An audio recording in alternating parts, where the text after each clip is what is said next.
നമ്മളിപ്പോൾ കാംബ്രിഡ്ജിലെ ഡൗണിങ് സ്ട്രീറ്റിൽ വന്നേക്കുവാണ്. നമ്മൾ ശരിക്കും അവിടുന്ന് ബസ് ഇറങ്ങിയിട്ട് വേറൊരു ബസ് ഹയർ ചെയ്തിട്ടാണ് നമ്മൾ ഇവിടത്തേക്ക് വന്നത്. ആക്ച്വലി ഒരു 10-15 മിനിറ്റ് ഒരു സമയം മാത്രമേ ഇവിടത്തേക്ക് എടുത്തിട്ടുള്ളൂ. ഇതിന്റെ ബാക്കിയുള്ള ഭാഗങ്ങൾ, അതായത് ഈ കാംബ്രിഡ്ജിലെ എല്ലാ ഭാഗങ്ങളും ഈ ഡൗണിങ് സ്ട്രീറ്റിലാണ് ഉള്ളത്.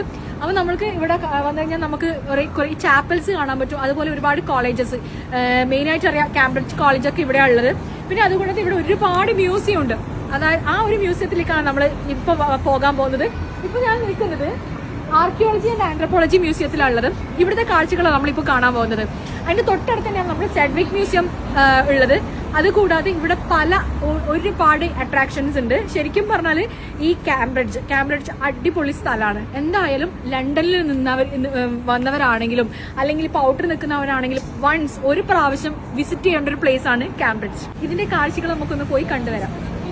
മനുഷ്യരാശിയുടെ ചരിത്രം, ലോക സംസ്കാരങ്ങൾ, തദ്ദേശീയ ജീവിതം എന്നിവ ഉൾപ്പെടുന്ന ഒരു മ്യൂസിയമാണിത്. 2 ദശലക്ഷം വർഷങ്ങൾ നീണ്ടു നിൽക്കുന്നതും വൈവിധ്യമാർന്ന ആഗോള സംസ്കാരങ്ങൾ ഉൾക്കൊള്ളുന്നതുമായ ഒരു വലിയ ശേഖരം തന്നെ ഇവിടെ പ്രദർശിപ്പിച്ചിട്ടുണ്ട്. ആദ്യകാല ആഫ്രിക്കൻ ശിലാ ഉപകരണങ്ങൾ മുതൽ സമീപകാല പുരാവസ്തു കണ്ടെത്തലുകൾ വരെയുള്ള 1 ദശലക്ഷത്തിലധികം പുരാവസ്തുക്കളുടെ ശേഖരവും ഇവിടെയുണ്ട്. ഈ കാണുന്നത് സെഡ്വിക് മ്യൂസിയത്തിലെ കാഴ്ചകളാണ്. കാംബ്രിഡ്ജ് യൂണിവേഴ്സിറ്റിയുടെ ഒരു ജിയോളജിക്കൽ മ്യൂസിയമാണിത്. ഭൂമിയുടെ 4.5 ബില്യൺ വർഷത്തെ ചരിത്രത്തിൽ വ്യാപിച്ചു കിടക്കുന്ന പാറകൾ, ധാതുക്കൾ, ഫോസിലുകൾ എന്നിവയുടെ വിപുലമായ ഒരു ശേഖരം തന്നെ ഈ മ്യൂസിയത്തിലുണ്ട്. ഏകദേശം 2 ദശലക്ഷം മാതൃകകളാണ് സെഡ്വിക് മ്യൂസിയത്തിലുള്ളത്. 1728 വുഡ്വാർഡിയൻ മ്യൂസിയം എന്ന പേരിലാണ് ഈ മ്യൂസിയം സ്ഥാപിതമായത്.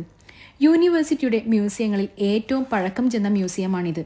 പിന്നീട് 1904 സെഡ്വിക് മ്യൂസിയം ഓഫ് എർത്ത് സയൻസ് എന്ന പേരിൽ ഈ മ്യൂസിയം അറിയപ്പെടാൻ തുടങ്ങിയത്. കേംബ്രിഡ്ജിലെ ജിയോളജിസ്റ്റും പ്രൊഫസറുമായ ആദം സെഡ്വിക്കിന്റെ പേരാണ് ഈ മ്യൂസിയത്തിന് നൽകിയിരിക്കുന്നത്. ചാൾസ് ഡാർവിന്റെ ശേഖരത്തിലെ ചില വസ്തുക്കളും ഈ മ്യൂസിയത്തിൽ പ്രദർശിപ്പിച്ചിട്ടുണ്ട്.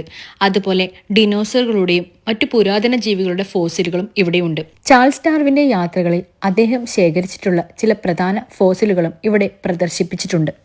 ഒരുപാട് കാഴ്ചകൾ കാണാനും ഒത്തിരി കാര്യങ്ങൾ പഠിക്കുവാനും ഈ മ്യൂസിയത്തിനകത്തുണ്ട്. അതുപോലെ തന്നെ കുട്ടികൾക്ക് എൻ്റർടൈൻമെൻറ്റ് ചെയ്യാൻ വേണ്ടി ഒരുപാട് ക്രാഫ്റ്റ് ആക്ടിവിറ്റീസും ഈ മ്യൂസിയത്തിനകത്തുണ്ട്.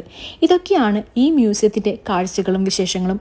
ഈ വീഡിയോ ഇഷ്ടമായ ലൈക്ക് ചെയ്യുക, ഷെയർ ചെയ്യുക, കമൻറ്റ് ചെയ്യുക. പുതിയൊരു വീഡിയോയുമായി വീണ്ടും കാണുന്നതുവരെ എല്ലാവർക്കും ബായ്.